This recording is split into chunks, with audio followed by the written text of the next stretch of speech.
Como eu mencionei na última aula, há três grandes questões que vão determinar como esta guerra será travada, como esta guerra vai acabar perecendo e como o mundo vai mudar. E, como eu discuti na última aula, eu estou fazendo três previsões sobre esta guerra. A primeira é que os Estados Unidos vão usar tropas terrestres. E isso vai significar que Donald Trump vai instituir um recrutamento nacional obrigatório. Ok? Essa é a primeira previsão. A segunda previsão é que Israel e Estados Unidos não vão usar armas nucleares táticas nesta guerra. Número 3 é que a Mesquita de Al-Aqsa, o terceiro lugar mais sagrado do mundo islâmico, será destruída durante esta guerra. Ok. Então, na última aula, eu expliquei minha análise e meu raciocínio para as minhas duas primeiras previsões. Hoje, eu vou explicar minha terceira previsão. Então, mas antes de começarmos, eu só quero mostrar alguns vídeos, ok? Para que vocês entendam um pouco do contexto, alguns dos participantes nesta guerra, certo? Então, este é o senador Blumenthal de Connecticut e ele é um dos 100 membros do Senado dos EUA. Ele também é um dos membros da Gangue dos Oito. Agora, quando você está lutando uma guerra, a Casa Branca tem a responsabilidade de reportar seus objetivos, seu propósito, como a guerra está progredindo para 8 membros do Congresso em um ambiente confidencial. Ok, e este é o senador Blumenthal depois que ele foi informado pela Casa Branca. Ok, e isso é o que ele tem a dizer sobre o progresso da guerra até agora.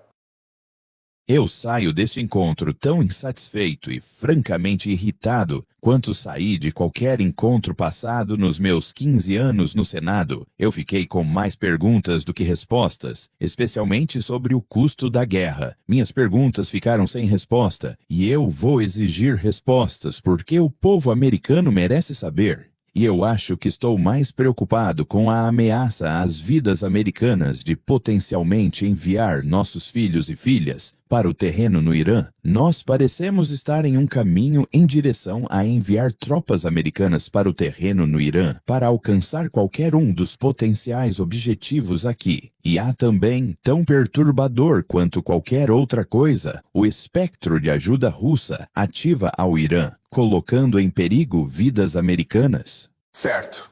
Então, três coisas para tirar da conversa dele com os repórteres. Ok. Primeira coisa é que a administração Donald Trump, a Casa Branca, não articulou um orçamento.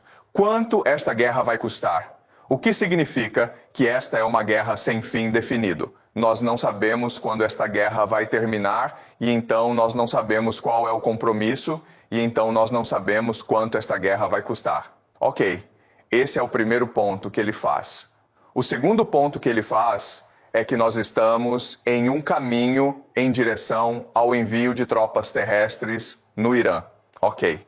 E isso basicamente significa um recrutamento nacional obrigatório. A terceira coisa que é crucial é que ele diz que eles sabem com certeza que a Rússia já está envolvida nesta guerra, ajudando o Irã. Ok. Então essas são as três principais conclusões. Ok. Então este é o ministro das Relações Exteriores do Irã, Araghchi, falando para a NBC News, certo? E a NBC News vai perguntar ao Araghchi, ei, já se fala nos Estados Unidos de tropas terrestres sendo usadas contra o Irã. Ok, agora eu quero que vocês observem a resposta dele e então a resposta do jornalista. O presidente Trump não descartou tropas no terreno no Irã. Você está com medo de uma invasão americana no seu país? Não, nós estamos esperando por eles. Você está esperando pelo exército americano invadir com tropas terrestres?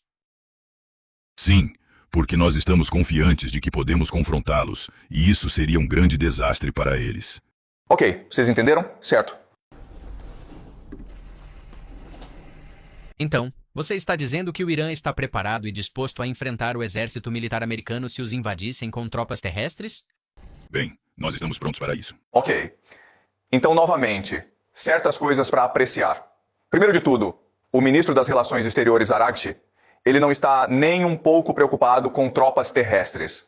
Na verdade, ele basicamente disse que é uma armadilha para vocês. Vocês vêm, nós estamos nos preparando há cerca de 20 anos para isso. Nós vamos destruir vocês. Outra coisa que vocês vão notar é que o jornalista está completamente surpreso com a resposta. Ele está chocado em silêncio.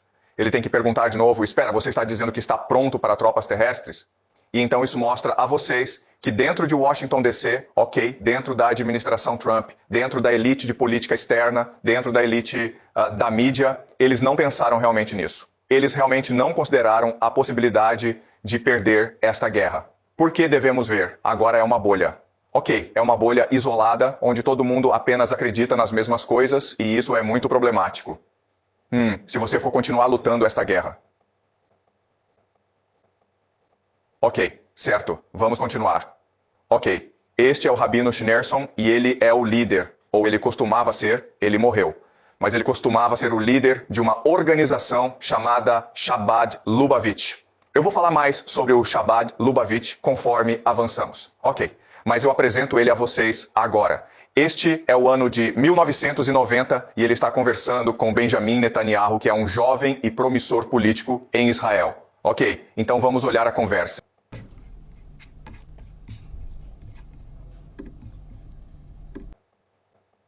Muito sucesso. Faz muito tempo que não te vejo. Bênção e sucesso. Uma porção dupla de bênção. Vim pedir sua bênção e ajuda. Em tudo. Em todas as áreas, tanto pessoal quanto política. Desde a última vez que nos encontramos, muitas coisas avançaram. Muitas coisas avançaram. O que não mudou, porém, é que o Messias ainda não veio. Então faça algo para acelerar a vinda dele. Estamos fazendo. Aparentemente não é suficiente, já que muitas horas já se passaram hoje e ele ainda não está aqui. Mas ainda restam algumas horas no dia, então tente ainda hoje. Sim. Boas notícias.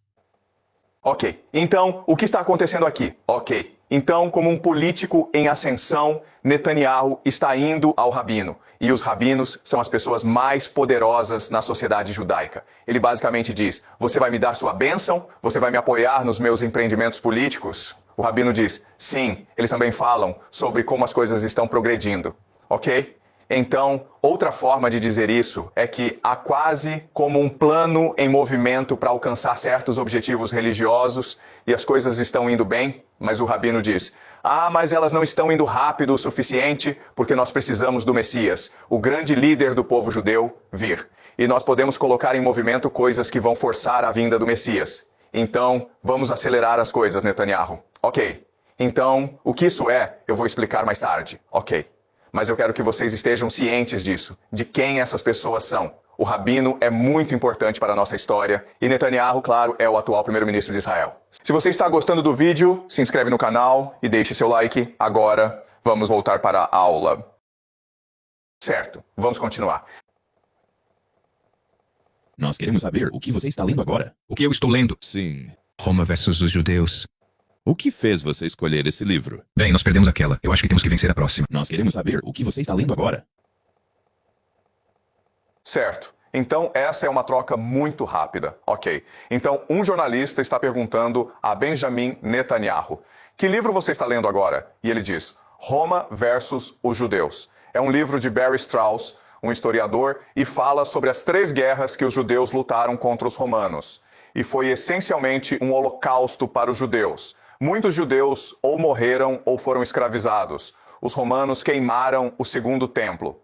Então há essa animosidade histórica dos judeus contra os romanos. Ok.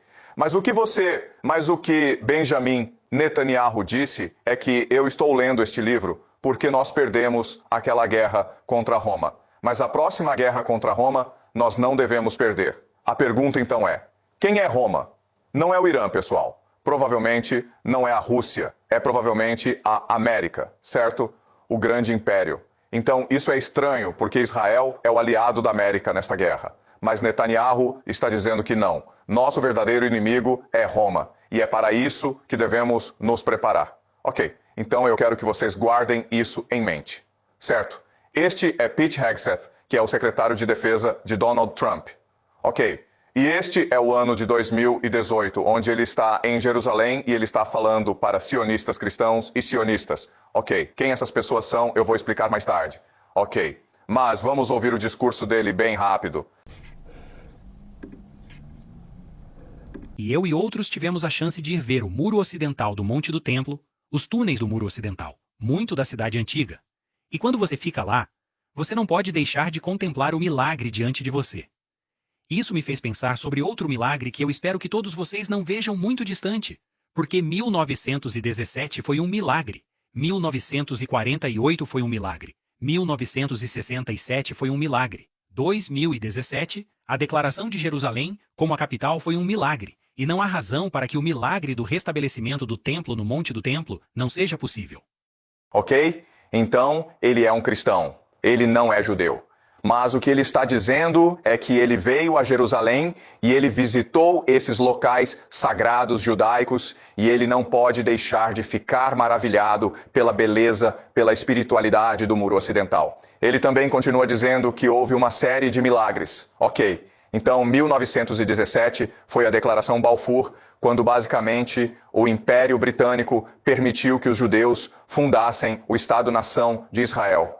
1948 foi quando Israel foi fundado. 1967 foi quando Israel lutou uma guerra contra seus vizinhos e venceu. Ok. E 2017 foi quando Donald Trump transferiu a embaixada americana de Tel Aviv para Jerusalém, assim reconhecendo Jerusalém como a capital de Israel. E o que ele está dizendo é que, bem, se esta é uma série de passos para alcançar um plano divino, então o próximo milagre deveria ser a reconstrução do Templo de Salomão, o terceiro templo. E isso significa destruir a mesquita de Al-Aqsa. Ok. Então, o que está acontecendo aqui? Ok. Novamente, eu vou explicar a vocês mais tarde, mas eu quero que vocês estejam cientes de quem essas pessoas são e como elas pensam, certo? Vamos ver mais um vídeo. E então, se você quer construir o Templo de Salomão, se você quer construir o terceiro templo, você precisa se livrar do terceiro lugar mais sagrado do mundo islâmico. E como você faz isso? Bem, há algumas opções. Mísseis vão atingir a mesquita e limpar o lugar para o terceiro Beit HaMikdash. Isso também poderia ser um milagre. Se fosse comigo, da última vez quando eles atiraram centenas de mísseis, eu fingiria que um míssil veio do Irã e derrubaria a mesquita, sabe? Então todos os árabes iriam contra o Irã. Seria o fim dos problemas. Você faz eles lutarem uns contra os outros. Esse bando de lunáticos. Nunca é tarde demais. Você está lidando com um bando de covardes. Ok, então este é um rabino em Israel. Ele está dizendo como no ano passado, durante a Guerra dos 12 Dias, em junho, o Irã estava disparando mísseis contra Israel. E o que ele está dizendo é, sabe, essa era uma oportunidade para nós fingirmos que o míssil iraniano atingiu o Domo da Rocha, a mesquita de Al-Aqsa, assim destruindo-a. E então os árabes vão culpar os iranianos e os árabes vão entrar em guerra contra os persas. E então nós podemos simplesmente sentar e rir desses lunáticos, ok? Então, novamente, isso pode ser confuso para vocês sobre quem essas pessoas são, por que elas estão dizendo essas coisas, certo? Mas agora, o que eu vou fazer é explicar a vocês o que realmente está acontecendo, ok? E eu fico dizendo isso. Mas é difícil, de uma perspectiva geopolítica, explicar esta guerra e a Irã. Você tem que olhar pela perspectiva religiosa, ok? O ângulo religioso. E é nisso que eu quero focar hoje. Ok, desculpa. Ok, então novamente, este é o terceiro lugar mais sagrado do mundo islâmico. Esta é a Arábia Saudita, Meca, Medina. E este é o Domo da Rocha, a mesquita de Al-Aqsa, que é onde Maomé supostamente ascendeu ao céu. E os judeus e os sionistas cristãos acreditam que isso deve ser destruído para que eles possam construir o terceiro templo ou o Templo de Salomão. Ok, certo.